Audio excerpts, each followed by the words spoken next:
I've got another unboxing to do. It seems, since joining YouTube, having never won much of anything at all in my life, I've turned into a bit of a jammy bastard. I've won another prize. This is a giveaway that was run by Solo Bushcraft, Andrew. I'll put a link in the box below. I also need to say thank you to Sam, his lad, who was the random number generator for the prize draw. So I do know what's in here, and if you follow Andrew's channel you probably know as well yourself, but let's go and have a look to see what I've won this time. Okay, so here's the package with the usual duct tape of privacy.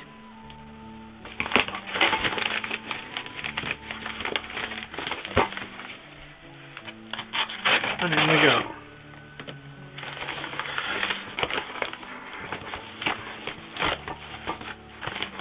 Now, first thing out is a bundle of fat wood used for tinder, fire starting. Basically what fat wood is pine, where the resin has become concentrated in the wood, and when the wood's cut or the tree dies, the resin's trapped. Very strong smell.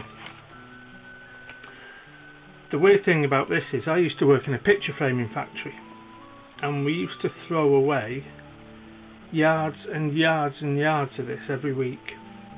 One of the mouldings we used for the picture frames was a very cheap pine, about an inch thick, about an inch and a half high, and if you got a section of it that was full of resin, you couldn't cut it, and it wasn't straight anyway because it didn't dry out evenly. It weighs a ton compared to the normal pine wood.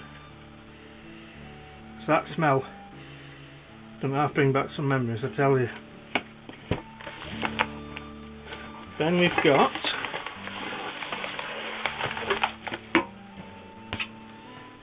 what might appear to be a manky old tin, but is in fact a tin for making char cloth. There's a piece of tape there just covering a small hole, and when you open the tin, the char cloth is basically cotton that's gone through the same reduced oxygen burning process that we use to make charcoal, and that catches a spark very easily. So that's great. I've never tried making char cloth, so I certainly will be doing now. In the tin there's a little plastic container, and that's got some sawdust off the fat wood. And like I said, I've never tried this myself, but I believe that will catch a spark very, very easily, because obviously the resin is highly flammable. And then the star of the show is a fire steel and striker. This is absolutely amazing.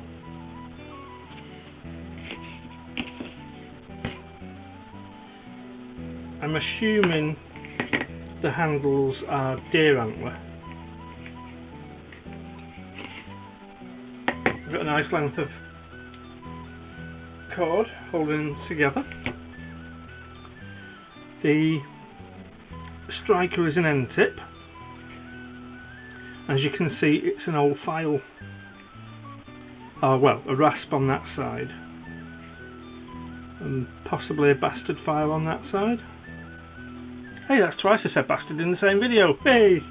Anyway, and the fire steel is huge. Just to put it in context, on the like my fire knife,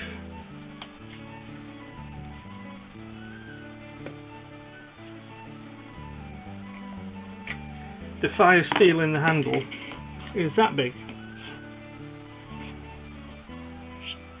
I do have one other fire steel, which at the time I bought it was considered, both by myself and by Scott at Wessex Blades who made it, was considered to be a monster. But Solo Bushcraft has beaten it. It's absolutely huge. Question is, can I make sparks with it? I'm sure I can. Let's have a go.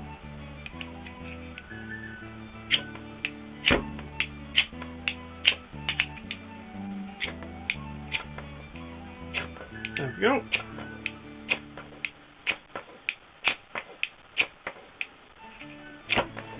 That works a treat.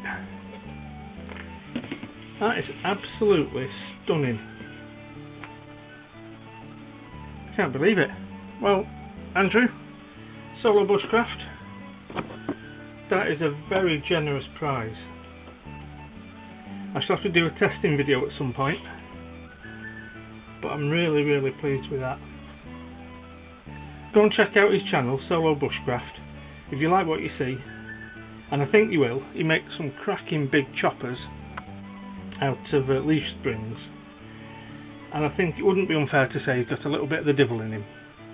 Cracking bloke, cracking channel, and a really great, very generous prize.